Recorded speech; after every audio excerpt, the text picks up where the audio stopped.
মুক্তিযুদ্ধ করে যে সংবিধান লেখা হয়েছে তা মিথ্যা প্রমাণের চেষ্টা করা হচ্ছে বলে অভিযোগ করেছেন বিএনপির স্থায়ী কমিটির সদস্য মেজর অবসরপ্রাপ্ত হাফিজউদ্দিন আহমেদ।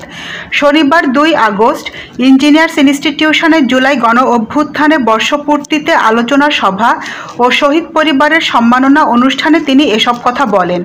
এ সময় বিএনপির এই নেতা বলেন, এমন কোনো দেশ নেই যেখানে অনির্বাচিত সরকার সে দেশের সংবিধান সংশোধন করতে চায়।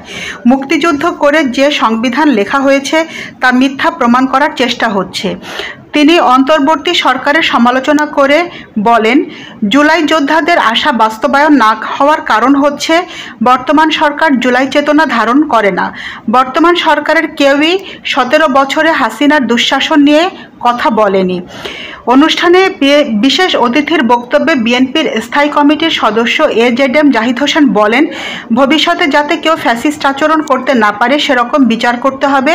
ঐক্যে ফাটল ধরালে স্বৈরাচাররা সুযোগ পাবে। আলোচনা সভায় ইঞ্জিনিয়ার্স ইনস্টিটিউশনের নেতারা সহ শহীদ পরিবারের সদস্যরা উপস্থিত ছিলেন। নয়নতারা নিউজ, ঢাকা।